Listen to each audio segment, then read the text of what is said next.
parler de moi-même risque de prendre tellement du temps.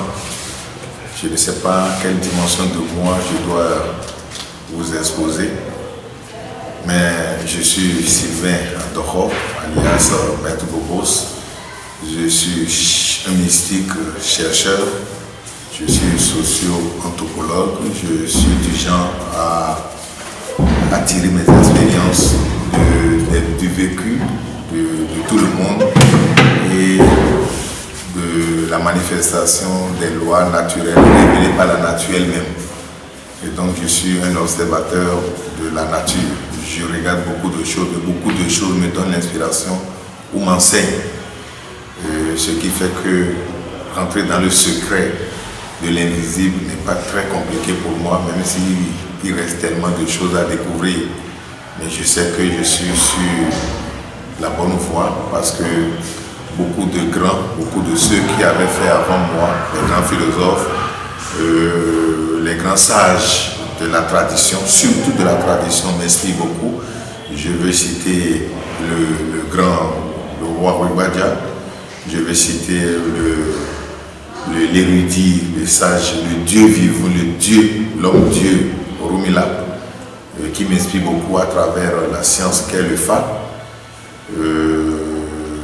Le panthéon vaudou m'inspire beaucoup également, sans oublier la science à travers le monde entier, ne serait-ce que la vie des Japonais, des Chinois, des Amérindiens, je sais pas, de partout dans le monde entier, ça m'inspire beaucoup. En réalité, ma manière de vivre, ma manière de jouir de la vie, c'est de tirer mes enseignements, non seulement de la nature, mais aussi d'emboîter le pas de tous ceux qui ont fondé de très grandes religions, Hermès, Enoch, Orphée, Agrippa, Orunmila, j'en passe, même Jésus-Christ, Ramakrishna, tout ce monde-là m'inspire beaucoup. Donc, n'importe qui peut même me donner des leçons. Je suis du genre à écouter même le dernier des ignorants parce que je me dis qu'il a quelque chose forcément à m'enseigner. Mais la chance m'est offerte parce que chez moi, dans ma famille, tout le monde est ancré dans tout ce qui est connaissance sublimée des choses. Nous ne restons pas seulement dans la partie superficielle de tout ce qui se passe. On fait un effort d'aller au tréfonds de l'existence pour comprendre de point de vue fondamental comment fonctionne telle ou telle chose. Mes aïeux ont été dans le passé les médecins de tous les rois qui se sont succédés, tous les rois du Bénin. Et du côté maternel, mon grand-père est le plus grand vaudounon du Zé. Donc ce qui fait que j'ai un peu la chose dans le sang. Et me battre pour connaître n'est pas trop compliqué pour moi. J'essaye de vulgariser un peu la culture africaine, la culture béninoise. Je fouille un peu dans le savoir de l'Égypte antique qui t'a peut-être amené les gens aujourd'hui à développer un peu leur vie intérieure à partir de ce que les parents avaient laissé. Mis à part cela, vous êtes dans notre ONG appelée Chandelier de la Paix qui essaye d'aider le monde à comprendre un peu tout ce qui est tradition d'un point de vue comparatif, c'est-à-dire que nous essayons de comparer ce que les autres font à ce qui existe déjà chez nous. Et nous démontrons aux gens que ce n'est pas le travail fait d'un côté ou de l'autre côté. Il n'y a pas de contraire, il n'y a pas de différence. La seule différence, c'est que les uns essayent d'habiller ça autrement pour faire briller leur culture afin de vendre, ou peut-être entourer ça de quelques dimensions de mensonges, alors que la tradition, elle est et elle restera toujours tradition, parce que c'est la seule chose qui donne, c'est pas, qui restera lorsque tout sera partie. Et donc voilà ce que je peux dire par rapport à ça. Je suis un holistique, c'est-à-dire très tôt, j'avais ce don de voir beaucoup de choses ensemble et de tirer profit de la lumière d'ensemble. C'est-à-dire que je ne m'aimais pas voir les gens à travers leur habillement, mais je vois les personnes. Et pour moi, les personnes sont toutes nues. Si je prends une religion, je sais que c'est pour vulgariser, c'est pour parler de l'amour à travers une philosophie donnée. J'essaye d'aller au tréfonds de cette philosophie et je compare cette philosophie à d'autres philosophies. Et je suis sûr, une chose est certaine selon ma conviction, c'est que ce n'est qu'une philosophie, ce n'est que la philosophie mère qui est habillée. Et donc quand je prends l'islam, forcément c'est une philosophie d'amour, mais habillée d'une manière pour dire voici ce chemin qui amène vers Dieu. Quand je prends le christianisme, n'importe comment, c'est toujours la philosophie d'amour, mais habillée d'une manière donnée pour dire voici le chemin aussi qui amène vers Dieu. Quand je prends le vaudou, c'est toujours aussi une philosophie qui génère tellement de lumière, qui génère de l'amour, mais qui est aussi un chemin qui amène vers Dieu. Quand je prends le bouddhisme, c'est pareil. Quand je prends l'hindouisme, pareil. Quand je prends l'école de Confucius. Donc, les humains essayent seulement de parler de la même chose, mais ils essayent d'habiller cette chose par rapport à leur manière de vivre. Vous imaginez bien quand on prend un Américain, il est américain, il est un homme. Au-delà du fait qu'il soit américain, il est un homme. Et donc, cet homme va s'habiller en jean et en t-shirt. Quand je prends un Français, il est un homme, mais il va s'habiller en veste, cravate et autres. Quand je prends un Ghanéen, il est un homme, il va se draper d'un gros paille. Quand je prends un Béninois, il est un homme, il va peut-être porter son bomba ou peut-être un accoutrement propre à lui. Et c'est ainsi dans tout l'univers, tout le monde. Vous allez voir toujours un humain avec deux narines, avec deux yeux, avec deux oreilles, avec une tête, avec deux bras, avec deux pieds. Le reste, c'est les apports personnels. Et les apports personnels ne font pas mon problème. Mon problème, c'est l'homme qui est au centre de tout. Et si je dois me référer à René Descartes qui dit « l'homme est la mesure de toutes choses ». Si l'homme est la mesure de toutes choses, je préfère étudier l'homme et non les apports. Si je prends un maïs, il est maïs. Ce n'est pas le spat qui a la bille qui est mon problème. Mais les grains de maïs, c'est ça mon problème. Quand je prends l'orange, ce n'est pas la peau qui la couvre qui est mon problème. Mais qu'est-ce que ça donne comme substance vitale? C'est ça en réalité. Lorsque nous nous mettons à analyser chaque arbre de la forêt, nous risquons de ne pas tout voir. Mais si j'analyse la forêt elle-même, je parlerai alors de la forêt et c'est plus facile pour moi. Et donc, certains auront des difficultés à déchiffrer une carte. Quand je prends la carte africaine, vous voyez, certains auront des difficultés à déchiffrer une carte appelée carte africaine. Et lorsqu'on va déchiffrer cette carte en disant c'est la carte hydraulique de l'Afrique, c'est plus facile pour quelqu'un qui aurait étudié les eaux et autres de maîtriser. Quand je dis la carte géographique de l'Afrique, certains vont maîtriser facilement parce que c'est pas compliqué. Quand je dis c'est la carte économique de l'Afrique, mais n'importe comment, si je mets toutes les cartes ensemble, ça devient la carte africaine. Et c'est plus facile pour moi d'analyser, de faire la part des choses, d'analyser, d'aller au tréfonds et de dire waouh, l'Afrique, elle est merveilleuse. Et donc c'est ma manière, c'est ma démarche pour pouvoir faire le parallélisme entre plusieurs religions ensemble. Mais au-delà des religions, je pense que c'est l'homme qui est au centre de tout. Comme je venais de vous le dire, la spiritualité, tout est spirituel. Et donc, au moment où je ne me suis pas engagé dans la spiritualité, j'étais spirituel. Parce que tout est spirituel. L'oiseau est spirituel, le banc est spirituel, le tapis est spirituel. Lorsqu'on ne rentre pas dans la dimension esprit des choses, on risque de ne pas voir le spirituel. Mais lorsque vous rentrez dans la dimension spirituelle, vous voyez tout spirituel. Et donc, je suis né dans une famille hautement spirituelle. 3 grandes personnalités se sont mises à fonder ma famille. L'une est Vodouno complet, l'autre est Amawator complet, et celui de qui je suis est un Moukoran. Les 3 se sont mis ensemble pour séduire le royaume d'Aboumé. Et c'est là, le roi était obligé de les utiliser comme comme l'arrière-cour, c'est-à-dire l'arrière-maison, pour dire que c'est la base même du roi. Le roi fonde sa philosophie sur ces trois personnes-là. Et donc, c'est à partir, quand j'ai fini mes études, ou quand j'ai fini l'université, je me suis retrouvé dans le commerce. Tout allait très bien quand, en un mois, tout est allé à l'eau. J'ai perdu près de 587 millions en un mois. Je ne savais pas ce que j'en ai fait d'une somme pareille. Et c'est là les amis ont commencé par m'enquiquiner pour dire mais l'homme ne reste pas comme ça, va chercher.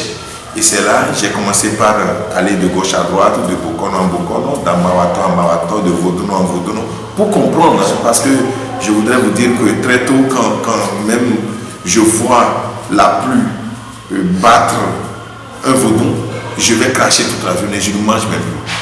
Parce que pour moi c'est ça. Et c'est pour cela, tout ce qui est vaudou comme ça ne m'attirait pas. Alors que j'ai grandi dedans. Et donc, du fait que j'ai perdu tout, il faudrait chercher le pourquoi des choses, j'ai commencé à passionner. Et à chaque fois que je tombe sur un Bokono ou sur un visionnaire, il me dit, un trou est ouvert dans ta vie. Quel est le trou? La seule chose qui me préoccupait en ce moment, c'est de fermer le trou pour que moi, j'évolue par rapport à mes business. Et donc, je donnais toujours de l'argent pour qu'on me ferme le trou. Et donc, de trou fermé à enfermé, à chaque fois, les gens me révèlent qu'il y a un trou. Et donc, c'est toujours affaire de trou. Jusqu'à un jour, je suis tombé sur un Bokono qui est aveugle. Et donc, c'est son petit enfant qui a consulté pour moi et qui a créé le signe sorti.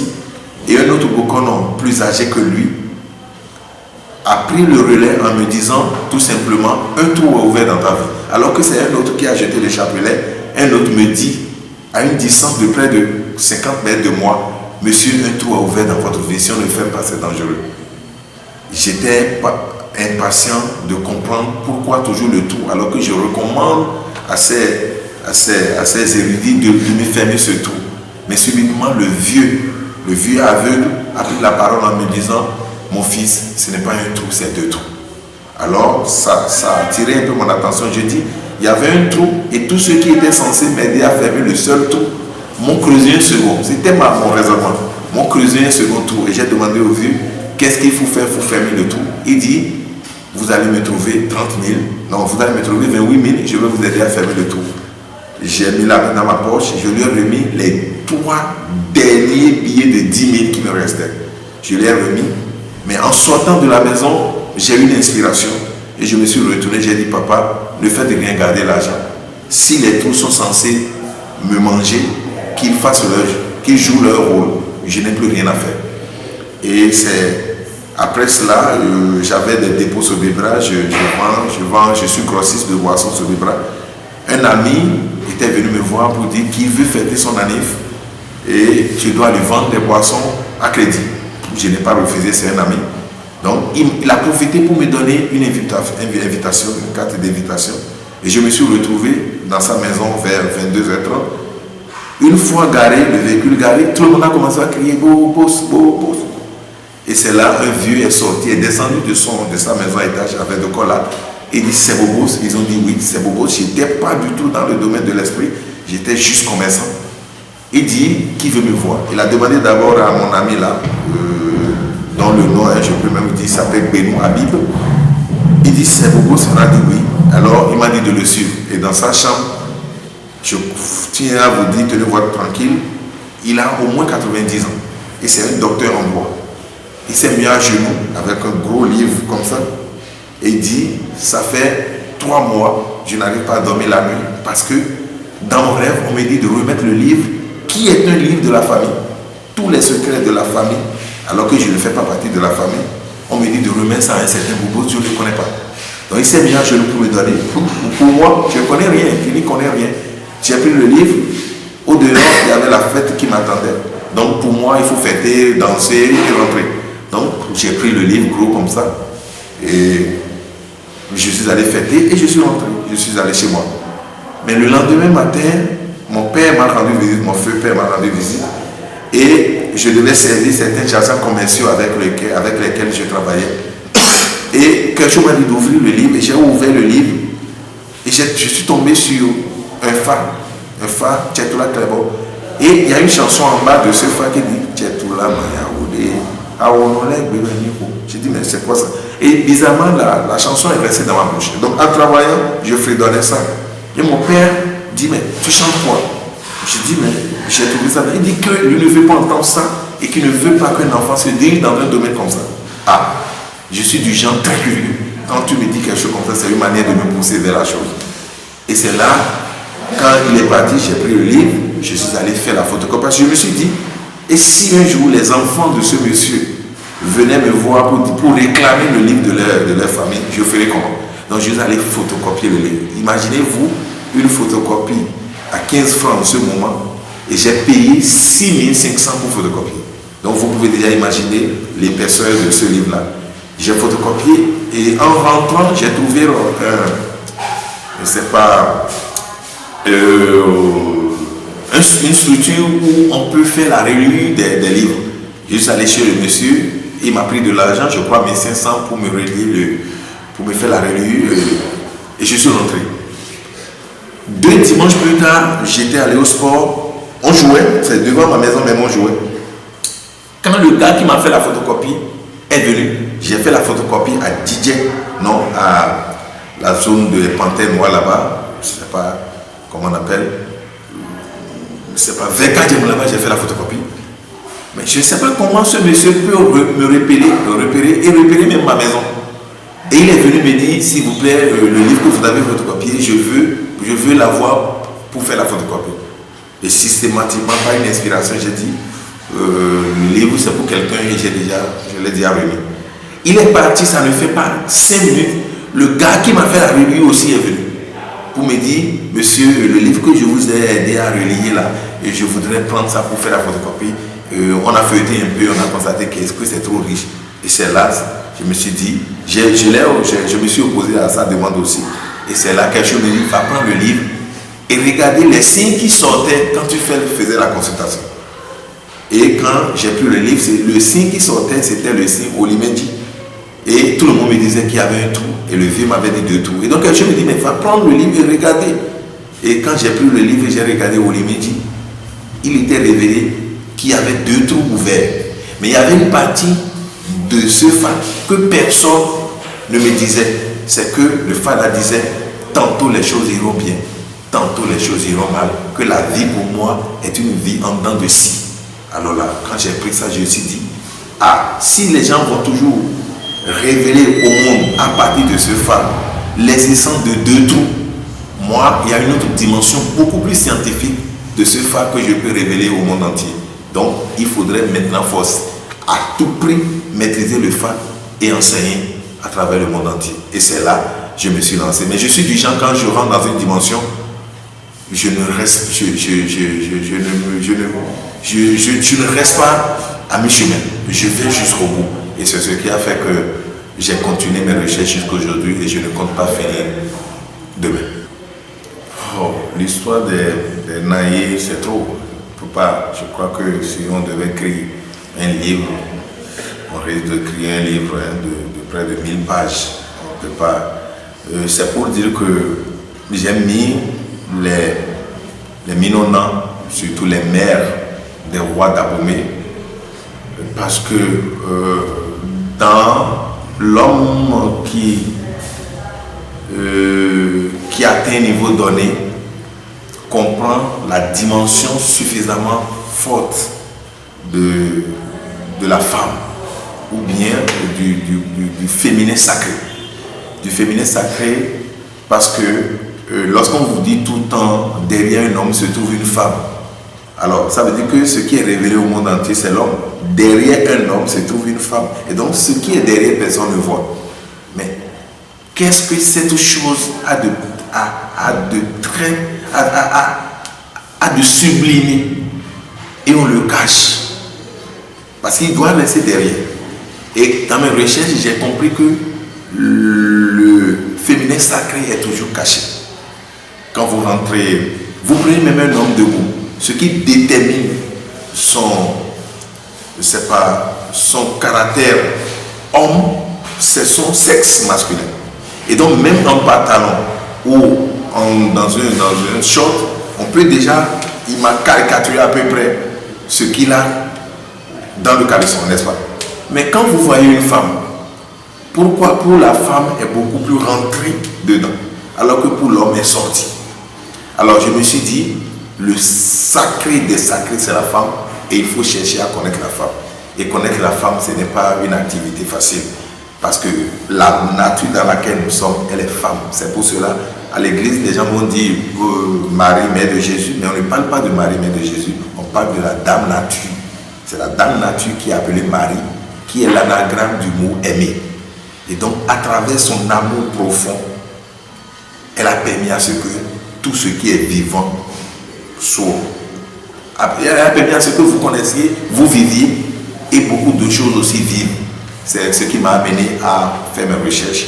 Et je m'en vais vous dire dans le secret que tout ce que vous avez vu, toutes les religions que vous voyez passer par là, ne venaient que la femme. Ce n'est pas pour rien, l'Église catholique vous dira, faites notre Père qui est dans les cieux une fois, et égrenez le chapelet, je vous salue Marie, 10 fois. Alors, ça veut dire que le féminin sacré a un pouvoir. La Bible vous dira, après la création d'Adam, Dieu était obligé de le faire coucher, de l'endormir pour tirer de lui son invisible qui est sacré. Et son invisible qui est sacré, c'est ça qui est Ève. Alors, l'invisible sacré là, c'est quoi? C'est le féminin. Et ce féminin, lorsque vous la découvrez avec ses lois et ses principes, lorsque vous découvrez ce féminin avec ses lois et ses principes, vous allez trouver la paix dans ce monde. Et donc je ne peux pas raconter l'histoire de chaque naïe que vous voyez là, la dame de fer que le Bénin a vraiment connue, c'est Naïe Awandile, qui est la mère du roi Témessou. Et c'est parce qu'elle a joué un rôle très important dans l'épanouissement du royaume d'Abo. Okay. Je crois que l'ONG Charlie de la Paix, c'est une organisation qui a d'abord pour but de faire la promotion de tout ce qui est culturel et culturel, de faire la promotion de la culture africaine et pas ricocher la culture béninoise. Et loin de cela, nous essayons de prendre des orphelins en charge, des veuves en charge, nous les orientons vers une activité génératrice de revenus. Nous prenons les orphelins de père et de mère et ou en charge pour pouvoir les aider à oublier un peu les parents qui sont perdus dans la mesure du possible, parce que nous n'avons pas d'aide extérieure, nous le faisons avec la puissance de notre poche ou de nos poches. Et au-delà de cela, nous essayons de vulgariser la paix dans le monde entier. Nous disons au monde entier qu'il n'y a pas seulement la force qui gère les choses, mais on peut gérer sa vie avec la connaissance pure. Lorsque vous avez la connaissance pure, rien ne peut plus vous embêter. Dans la patience, dans la tempérance, vous pouvez tout faire, alors que d'autres personnes seront obligées de dépenser suffisamment d'énergie pour résoudre leurs problèmes de l'existence. Mais nous, on n'a pas besoin de force pour les faire. On peut aller dans le sacré pour gérer les problèmes. Et donc, nous essayons de partager ça aussi avec le monde. Est-ce que c'est dans l'ignorance? C'est un chemin. N'importe comment, tout le monde finira par embrasser le même chemin. Il n'y a rien à faire. On peut tourner à rond, on peut errer à un moment donné, mais on finira par faire ce qui est essentiel, ce qui est primordial, on finira par le faire. Et donc je tiens seulement à dire à la population africaine, à la jeunesse africaine, qu'il n'y a rien que la nature peut mettre ailleurs et qui ne sera pas chez eux. Lorsque vous voyez une maladie qui sévit dans un pays donné ou dans un milieu donné, la plupart du temps, les plantes pour guérir cette maladie sont à côté. Alors pour dire que tout ce qu'il faut à la jeunesse africaine de grandir, de s'épanouir, de s'imposer au monde entier, c'est de partir, c'est d'aller par sa culture. Vous ne pouvez rien, vous ne pouvez pas vendre aux Américains des jeans meilleurs que ceux qu'ils fabriquent déjà. Vous ne pouvez pas vendre aux Bordelais des vins qui savent déjà le faire, mais vous pouvez leur vendre du Sorano. Parce que ça, vos ancêtres ont la main. Et donc, il faut forcément, je ne refuse à personne d'aller faire des recherches exogènes, mais on peut aussi passer par tout ce qui est endogène pour s'épanouir. Pourquoi pas ne pas nettoyer un peu ce qui est déjà culturel et vendre au monde entier. Et c'est en cela que je tiens à féliciter le président Patrice Talon qui pense qu'aujourd'hui, on peut vendre le vaudou au monde entier. Et on ne peut que le faire, même si tout est vaudou. Je crois que la manière béninoise pour le vendre doit générer suffisamment de revenus au Bénin. Merci beaucoup. Merci, Père.